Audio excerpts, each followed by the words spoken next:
Oh my God. That's such a loaded question.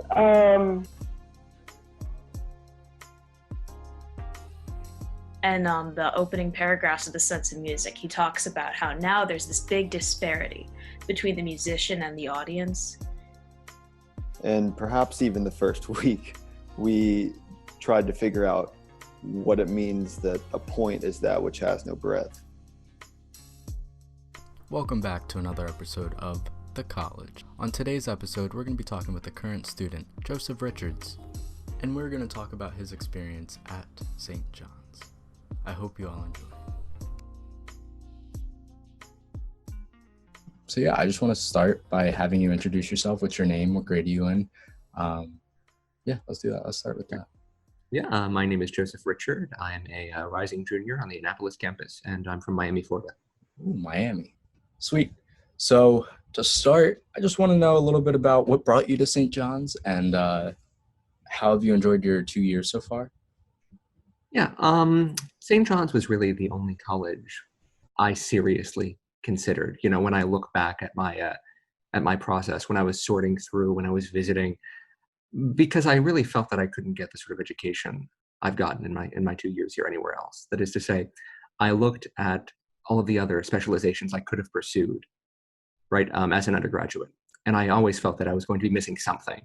You know, if I studied theology, I would be getting a very specialized track that didn't really address all of the interests I had. Because if I studied Bulgakov or something, I wouldn't have been studying, you know, Dostoevsky, or wouldn't have been studying any great works of poetry, right, as a rule. And I think for me, that was the most important thing, right? On some level, when I was looking at St. John's, the math tutorial and the laboratory, they were very intimidating for me as somebody who really, on some level, is sort of averse to that kind of study, that sort of academic work. But at the same time, when I got here, there really was a dramatic shift. And I mean, I've come to see, I think, in a certain way, the sort of overwhelming importance of, at the very least, addressing the sort of questions that are posed by that aspect of our lives together, namely the sort of rigorous, logical sort of thinking that defines those parts of the program.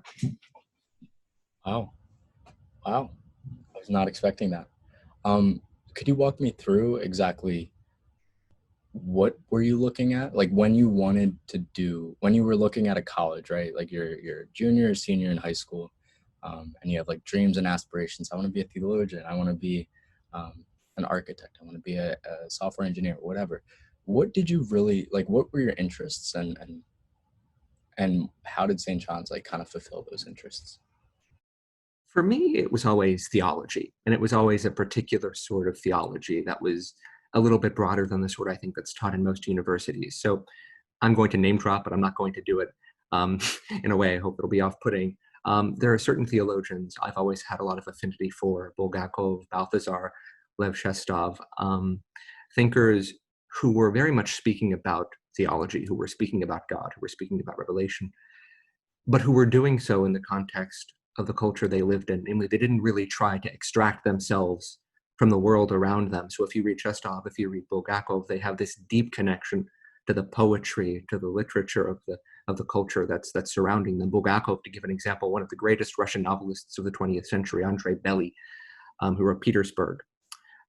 He was buried by Bulgakov, who's one of my favorite theologians, because they were dear friends. And I think, in a certain sense, that's definitely the sort of theology I was after. And when I looked at St. John's, obviously we do a year of theology, essentially, what amounts to theology. We study the Bible, we study the Hebrew Bible, we study, the New Testament, and we study some assorted works of scholastic philosophy and responses to scholastic philosophy and pagan philosophy. So while that wasn't a direct sort of response to the interests I had in high school, everything else that surrounded and orbited the sophomore curriculum for me exemplified what I wanted to get out of the St. John's education. But even more than that, in high school, I did a lot of Model UN, and I did a lot of mock trial. So I was the head of both of those clubs for my high school.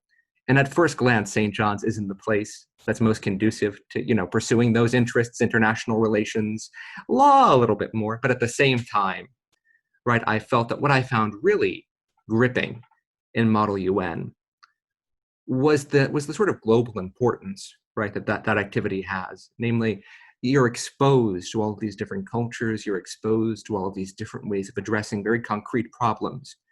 And it immerses you in something that's really overwhelming. And I think some people see in it, something sort of fish-eyed, where you're really getting a tunnel vision. But for me, the sort of things I learned in model unit activations were the sort of things that drew me to St. John's, namely this deep cultural engagement with the countries I was portraying in that activity. Same thing goes for mock trial, really, right? I didn't see it as an entryway into international relations or something, because I've never really had an interest in anything of that sort professionally.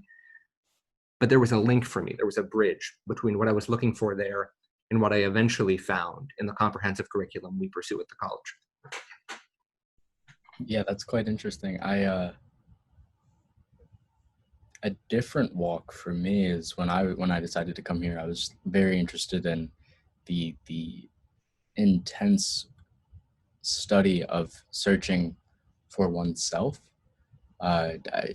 You've been in the BBC, right, where you walk in and you see those couple of quotes by Barr and Buchanan, and the question is like, well, sir, who are these books written for? And then the short answer, and it was very poetic, and I'm not doing justice to it, but it's like, these books are written for you, my dear friend. And it's like, wow, that's something I really wouldn't have thought about when I was a junior or senior. I was thinking, okay, I'm going to get a liberal education. I'm going to study a little bit of mathematics. I'm going to study a lot of philosophy, some theology, and some natural sciences, but never once did I really think I was really going to get an education that helped me find myself.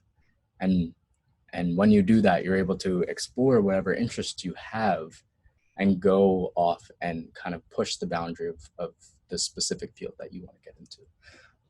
Saying all of that, I wanted to ask, has in these past 2 years, St. John's fulfilled have these 2 years been anything like what you thought they would be? I think they subverted my expectation in a way very similar to what you were describing a moment ago, when you bring up that quote from either Sprinkle, one of the two of them, one of the founders, right?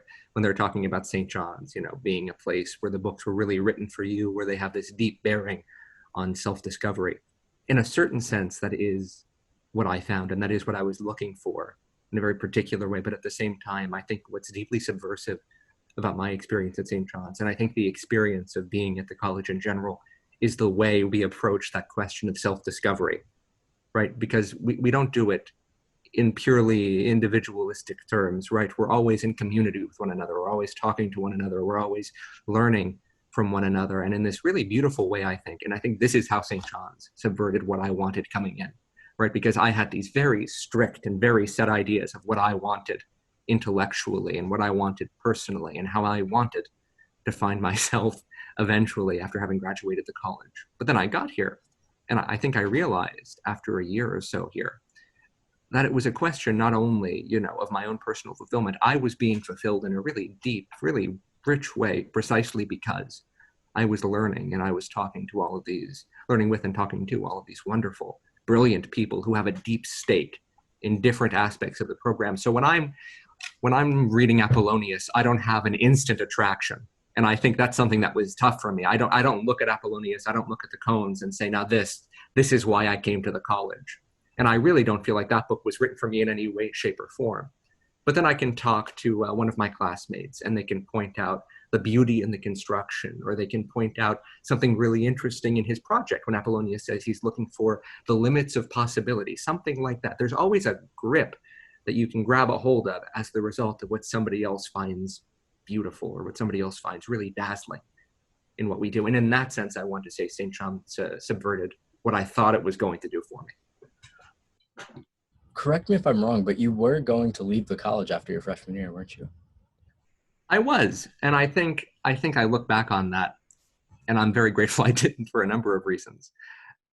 Because it's a question of a certain openness and a certain open disposition, right? Because I think a lot of people come to the college with very established notions of who they are and very, very sort of clear-cut ideas of what they're meant to do or what they're really after.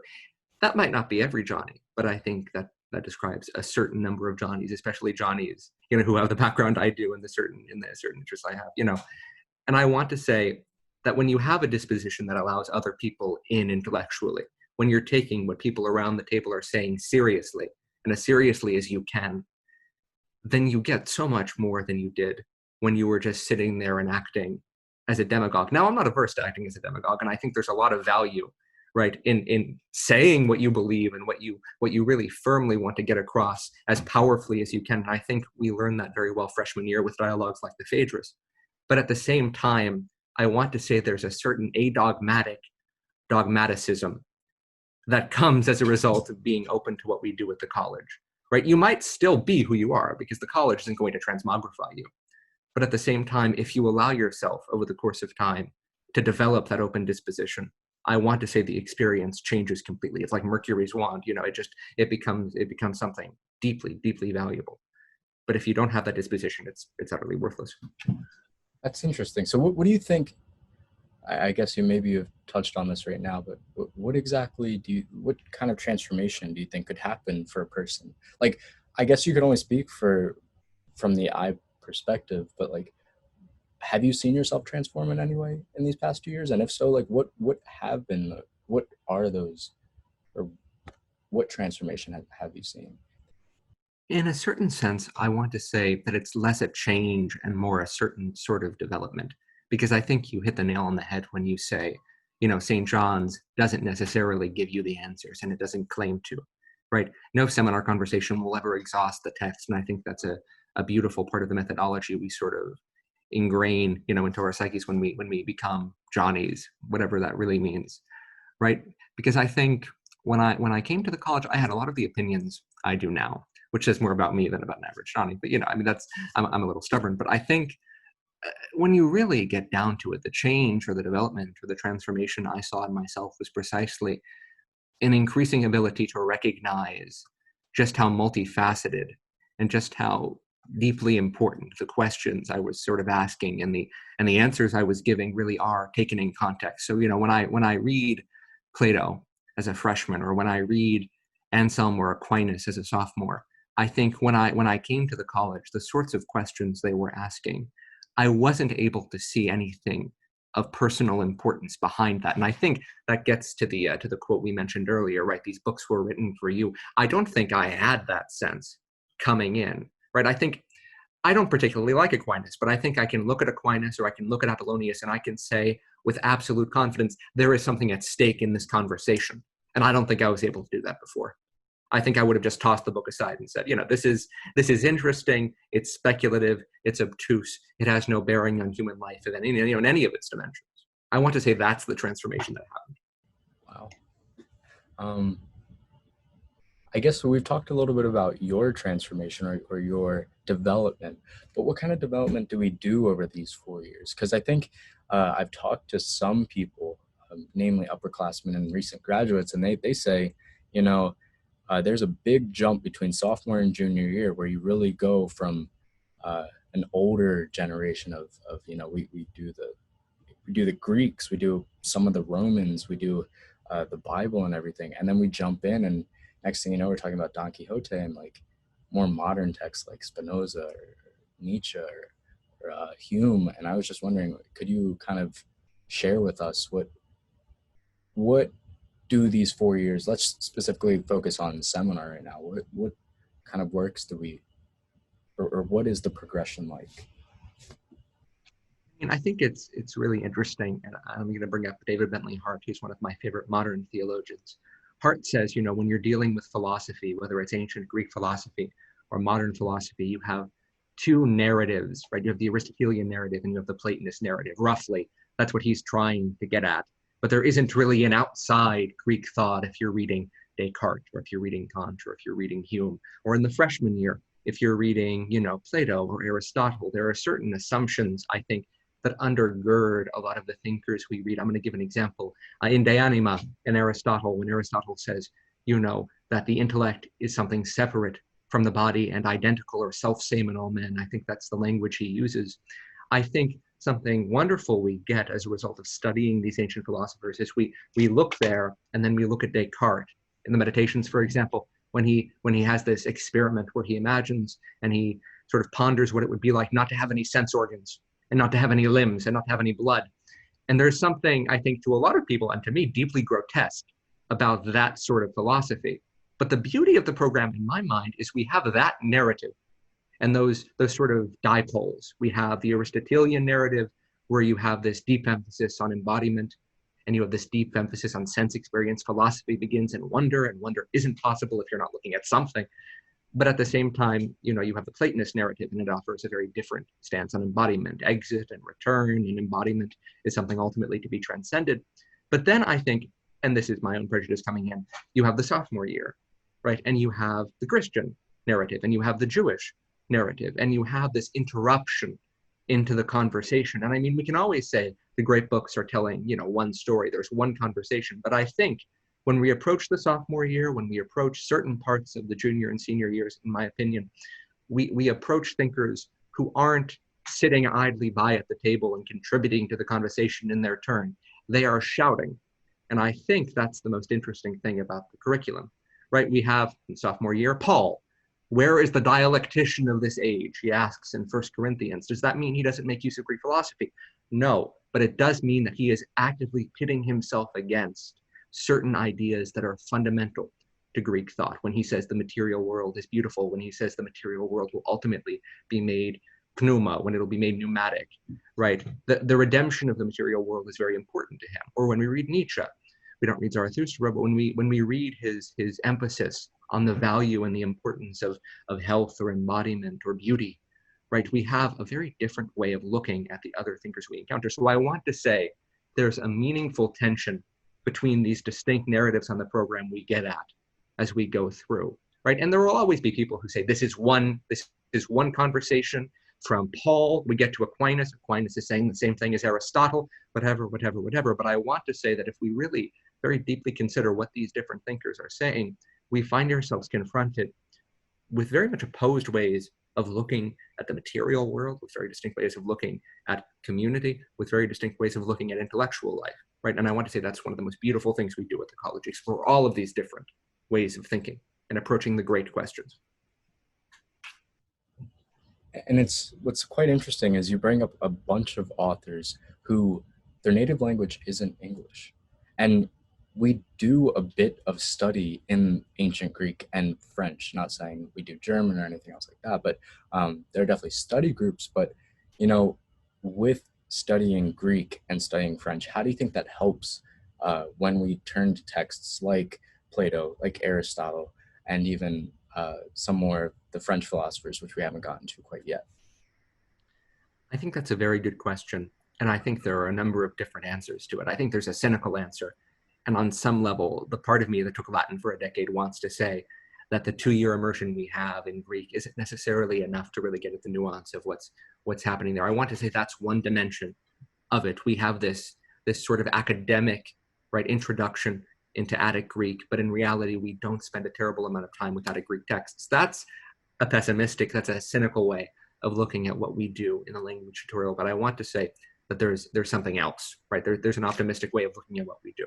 Namely, we get a sense of different narratives of how language works and what language really means in the context of philosophy or in the context of poetry. For a native English speaker, I think, who hasn't learned a second language, learning, the nuances of Greek inflection, learning meter, learning how meter contributes to meaning, right? If we're reading Homer, or if we're reading, Sappho, Homer in particular, or if we're reading a line that's really full of spondies, where it's, and the understanding of what's going on there, the understanding of how the sound, how the aesthetic of the language contributes to the meaning, I think that's deeply important. And one of the most beautiful things that emerges as a result of a deep study of the Greek language, because it allows us to dig more deeply into our own use of language. We have I think in my language tutorial sophomore year, we were talking about English meter, and a lot of people had a difficulty because they didn't understand, I think, that Greek and English handle stress in a very different way, right? Greek deals with vowel length. You have very specific rules that determine whether a vowel is long or short, and we learn that in the sophomore language tutorial. But then you confront English, where vowel length exists, obviously. There are long and short vowels. That's not That's not the point. But the point is that aspect of prosody, that's pushed to the back. And instead we have stress, and we have a different way of evaluating, right, which words take stress, whether it's meaning, and so on and so on. And I want to say that evaluating those differences, considering the nuance of those differences, considering how language and how the use of language modifies, or at the very least contextualizes and enriches our intellectual lives, I think that's deeply important. And I think that's a beautiful part of what we do in the language tutorial. Those were all my questions. Did you have anything else that you wanted to really like bring up? Because I mean, well, I suppose, I mean, and this is me being who I am, but I think it's important to remember when we're talking about the Johnnie bubble, and we're talking about, you know, what it means to have a same trans education, the ideas we study, the questions we raise have a deep bearing on justice and on social justice and on inequality in our society, whether that's racial inequality, sexual inequality, whether that's economic inequality or any other sort of inequality, right? Injustice anywhere, or injustice anywhere is a threat to justice everywhere, and so on and so on. Or Abraham Joshua Heschel, you know, all are guilty, some are responsible. I want to say that the education we have, in a really special way, gives us the tools necessary to question these sort of self-aggrandizing structures of domination and control. When I bring up Shestov, I think Shestov is the paragon of this sort of thinking. People, you know, there's, and I'll bring up one other example because I think it's a good one. There was a Russian philosopher, I forget her name. She taught at she didn't teach at the college, but she's affiliated with the college. She knew Shestov. She once described his philosophy as Shestov on a beach. And Shestov sees a man drowning, and he just shouts, "You can do it!" And Shestov had a nervous breakdown when he heard about that. And he said, "That's not it at all. I would jump in if I could," right? And I think that's precisely the issue. What we do here, the questions we raise should prepare us to jump in, not sit on the beach and just sort of encourage with this, you know, it's ridiculous, right? That's precisely the issue. I appreciate what you just brought up. This education should definitely, no matter if you're a freshman or if you just graduated, it should prepare you to step in when needed to. And this is a time where it is much needed. I appreciate this conversation. I would love it. Mr. Richard, may I say, it has always been a pleasure. Pleasure, thank you. All right, have a wonderful day. I hope you all enjoyed this episode of The College. Stay tuned for our next episode coming next week.